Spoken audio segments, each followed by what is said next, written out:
Very pleased on a personal basis to introduce our next speaker, Reverend Avelina Villanueva Kawai, who is senior pastor of the Faith in Christ Church in Carson, California. And she has a tremendous ministry there, and not only church-wise, but she's also gone beyond the four walls of the church and ministers in other countries around the world, including Europe, very successfully. I'm also very proud of the accomplishments that she has accomplished in the work of God because of the maturity of her message and the anointing and the power of God that's upon her life that came at a tremendous cost. And how many know it costs something to serve God? Amen. Let's have Reverend Avelina Kawai Villanueva. Are you still there? Yes. Amen. My name is Avelina, nicknamed Belen Kawai. And I'm here today, hallelujah, to give you the word. But before that, don't sleep on me. And the Lord gave me something that is for all pastors and ministers that are here today. And it is an application of something that I've been going through in the last 24 years when we pioneered our church. And not only our church, but we have also been sent to different places, different parts of the world, Northern America, in Europe, and in the United States, helping churches, pioneering churches, staying few months in a place, in the midst of winter and everything, helping a church that has been broken, who have just been coming out of a split. And I said, I have gone through those things many, many times in our ministry, and I never learned or mastered it. It always affects you. But you know what the Lord told me to speak upon? And it is on church and ministerial ethics. Because I know you go through the same thing. You don't have to pretend this afternoon. So I went back. We had a road trip back to California. And in one of my mornings devotion, the Lord would always speak to me. The Lord said, "You're still a pastor." Praise the Lord. Amen. Same word, but different intonation. You're still a pastor. I said, when I was in Canada, yes, I'm still a pastor. When in California, I'm still a pastor. We have an advertisement in California of a battery they call Energizer. Sometimes it's Duracell. And here comes the toy, keeps on walking. It means that the battery never gets old. So I said, I'm an Energizer. I'm a Duracell. I'm still a pastor. Amen? It's how you react. It's how you respond to the same question. So this afternoon, the message that God has put in my heart is ministerial ethics. Amen? Amen. Wow. Now, pat the shoulder of the person beside you. Are you ready? Ever ready? All right, that's the Filipino Duracell. Ever ready? Okay, hallelujah. So I am going to speak to you, particularly to the pastors and ministers.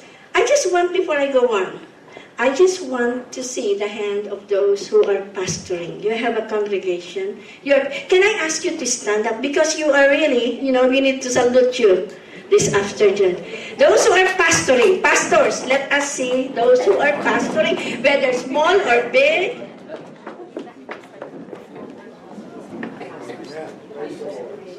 Oh, October, okay, don't sit down. October is also a pastor's appreciation. Yes, so we appreciate all the pastors that are here. Have a person beside you. I'm a pastor. I'm still a pastor. Hallelujah.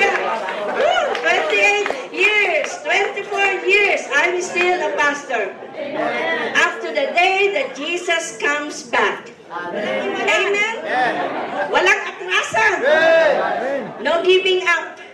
No running away. No hiding. We're still a pastor.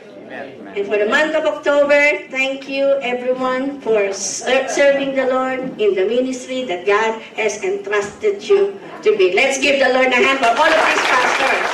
Amen. So, I come to you this afternoon from the point of view of a pastor teacher. In Ephesians chapter 4, there are how many? In the ministry, there's 5. Apostles, prophets, teachers, ano pa? Evangelists, teachers, pastors, toward the end. Some they put together, teacher, pastor. Yesterday, we heard a lot of prophecies, prophetic thing. Amen? Praise the Lord. It encourages us. But today, I'd like to come to you from the perspective of a teacher pastor, and at the same time probably a little apostleship, because an apostle is someone who started something. An apostle is there in the front, started something. And I want to encourage you today, if you are pastoring or you desire to be a pastor, that's why you're here. You desire to be a pastor. We have some Bible teachers that are here. In their Bible school at the Nueva Vizcaya, they have 27 first-year students. And after a few years, they are sent out. If they feel that is their calling, go to the mountain and start a ministry. But pastoring, pioneering, apostle, talks about pioneering. Don't go shortcut. Huh? You know what shortcut means? Oh, you are good musicians. Come over on this side. You are good teachers. Come over on this side. We need you. We can use you. When the Lord called us into the ministry, I never wanted to be a pastor. I'm a second fiddle. When Brother Eddie could not make it, I showed up. In fact, last year I spoke at the Heritage and Hotel, and the one who introduced me said, Ate Belen used to be, she was studying at PCC, Philippine College of Commerce. When Kuya Ed cannot make it, he showed up. When Eddie would say, "Come on, Belen, you preach some." No, I have no lesson. Just your meditation. Just your meditation. When he says, "Just my meditation," I have something. Because I will meditate the Word of God. And I kept it in my heart. I didn't know God was training me for something 10 years down the line. So, I was used to second fiddle. Sister Lenny, when I went to LA, he was the pastor. Belen, can you take over the Bible study? Can you do this? Can you do that? Sure, as long as there was someone above me, okay lang sa akin. I love to be the second fiddle. I don't like to be in the front, though I'm a sanguine. I'm not choleric, I'm not a type A. I'm a sanguine. I flow with everything. I flow. And then Brother Mike and Adele came. I can be a second fiddle. I don't like to be in the front. But then the Lord said, you start a work in Carson. 2 years we've been going through. We pioneered the work. And every time we would go through Monday, passing through the freeway in LA, I would raise up my hand over LA. In the name of Jesus, I rebuke any spirit in LA, demon spirit. I rebuke your territorial spirit. I command you to go out. Every week, 2 years, we've been going through that. Until the Lord said, now you move to Carson. Oh no, it's very good in LA. I stayed with Sister Lenny. I have a church there. I can speak when I want to. I don't have to speak when I don't want to. No. You know what I'm talking about. I don't like responsibilities. I'm sanguine. And the Lord said, you start on ministry. We started the ministry. Hard. Sweat and blood. You know, pastors, what I'm talking about. Somebody said that the characteristic of a Filipino church, I'll give you three, only three for now. Number one, full of betrayals. Everybody say, ouch. Number two, full of gossips. Number three, rebellion. I live in a Filipino community in Carson. We have Goldilocks there, we have Jollibee, we have Chowking, we have everything, Valero's Bakery. Every 2 months, I said, a Filipino church opens up. Why? Because when you hit 200 in a Filipino church, it divides. You can say, ouch, you know. I said, I don't know any one of you. But you wait until the end of the message. Because I'll lead you into something where you can be a blessing. Where God can turn around. If you started wrong, if you started on the wrong foot, I'm going to show you how. Maybe I should tell you now, before I forget. I'm a sanguine, I forget things. Okay, there was this young person. They handled the youth group in, where was that, Anaheim, somewhere there. So he was a very charismatic person, good preacher. So all the young people went after him. He became their hero. The youth group grew. Then one day, he decided he wanted to be a pastor. He took all the young people. And the young people went with him. They started a church. Looks good. Sounds good. Was a good preacher. And then, the problems and challenges of ministries came. Because when you're in the ministry, you have to go through the process. So, what he did to his senior pastor, it happened to him. You know what I mean? Divided. Lives were messed up. So, one day the Lord spoke to him. He said, you are harvesting the consequence of what you have done years ago. You are going through these problems in your ministry because you did this to your former pastor. So the Lord spoke to him and he repented. Everybody say repented. Repented. So he repented and he said, what can I do now, Lord? I'm in the ministry now. What can I do now? I can just get out of the ministry. And the Lord said, this is what you do. After repenting, after going, dealing with your former one, if it is still possible. But now, that was many years ago, what he did, he would invite all the pastors, treat them to a good dinner, give them love gift. This time he was investing the right seed into the right ministry. And 10 years from now, he said, all those consequences from the bad past will be paid for, and you have invested good seed into your, are you understanding what I'm trying to say? Yeah. Into your latest one. 10 years from now, you're going to start reaping what you are sowing today. Amen? What's the lesson? Moral of the story. The lesson of the story, there's still hope in Jesus. Amen. We can start on the wrong foot. We may have done something wrong in the past.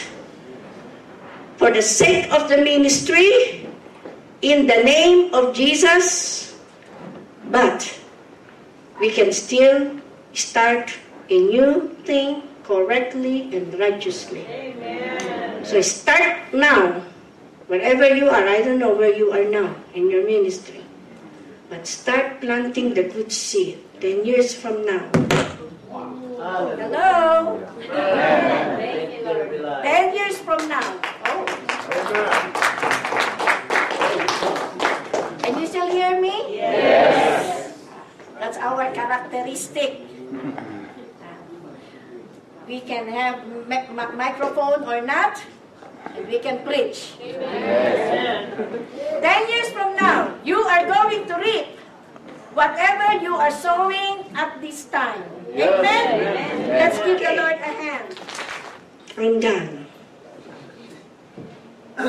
2 things I want to do today.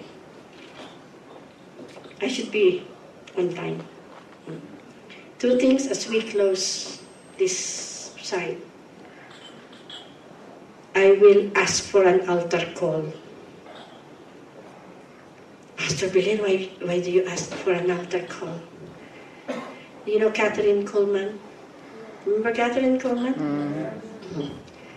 She would never close any service without giving everyone an altar call to have Jesus Christ reign in their life. We cannot presume everything. Amen? Yes. I cannot presume. I can be in a pastor's conference. I can be anywhere.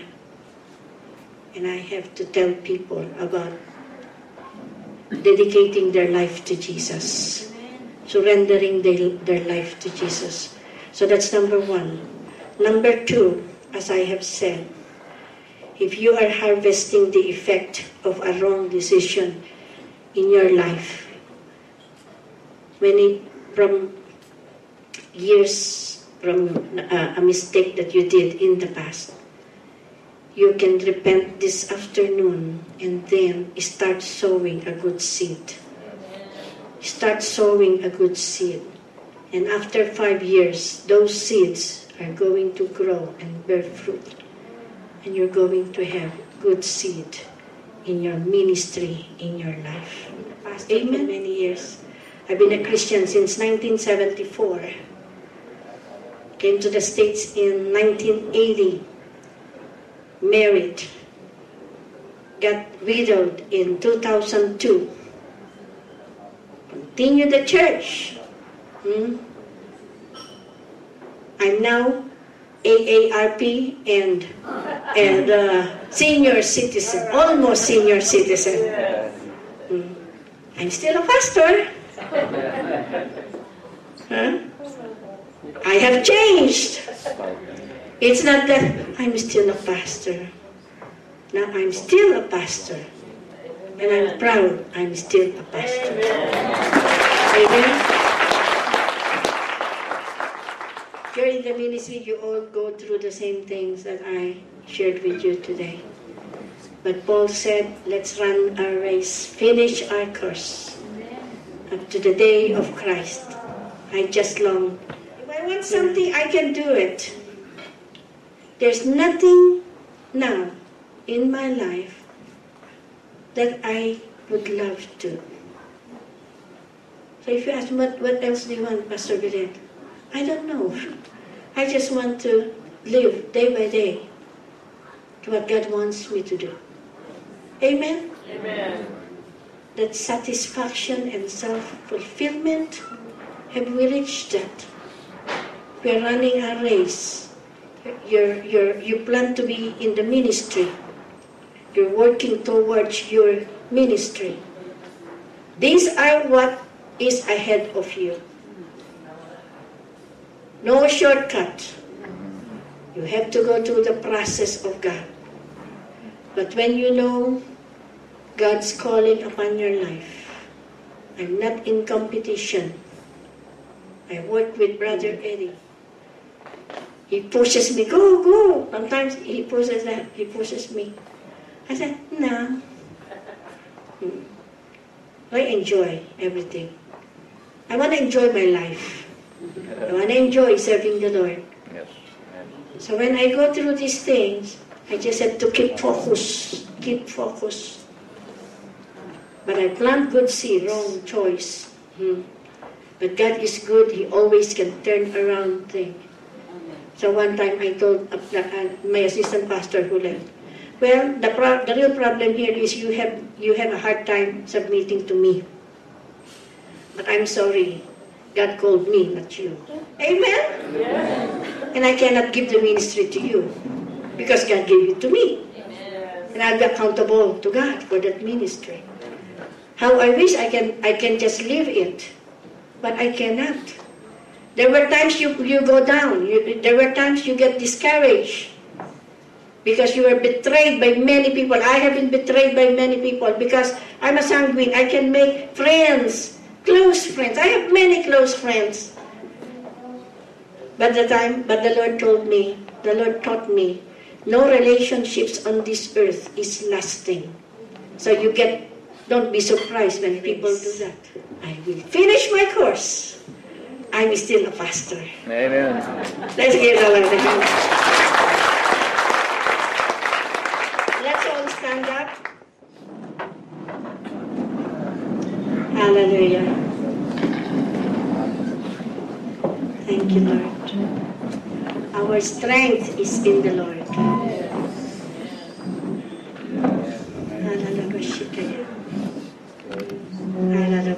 Let's just praise the Lord. Let's just worship God. Let's just pray in tongues. If you're discouraged today, just pray in tongues. In Jude chapter, verse 20, the praying in the Spirit will lift you up. If you have not prayed in tongues yet today, you pray in tongues. Start with hallelujah and then just let go. What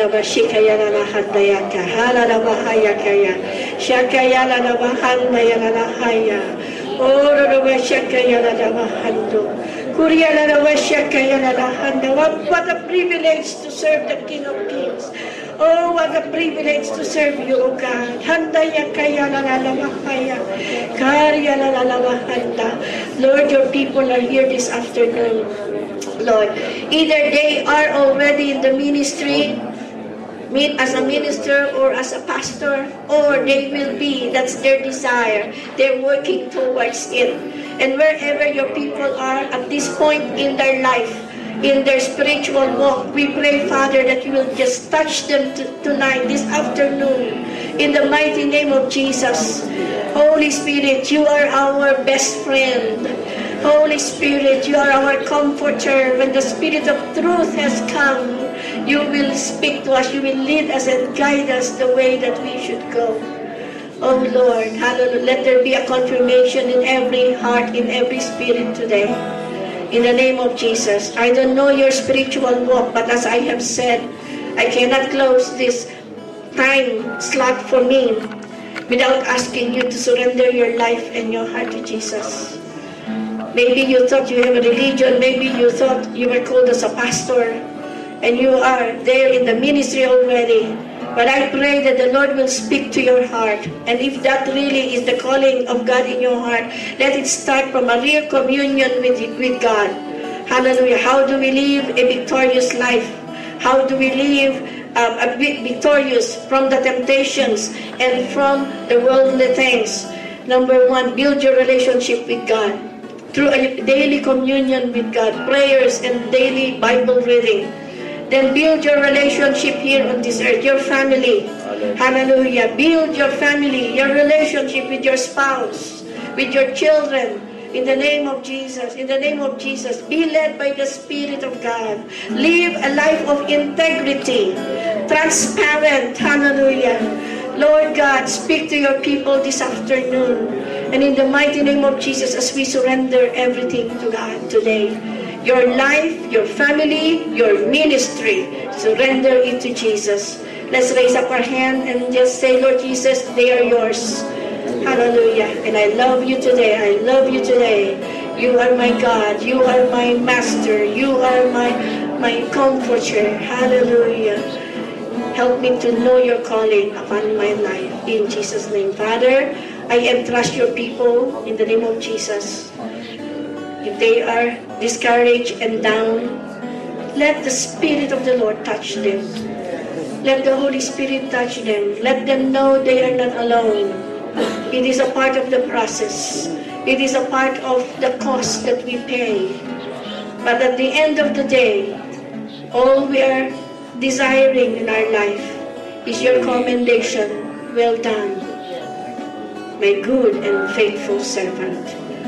Lord, I pray that you will lead and guide and bless the works of your hand, the works of the hands of your people. What the kingdom of God that they are building, build it, oh Father. Speak to their hearts in the mighty name of Jesus as I entrust them now into your hand. I thank you and I praise you and I love you. I love you, Father. I love you, Jesus. I love you, Holy Spirit. In Jesus' name. And everyone said, Amen. Amen. God bless you.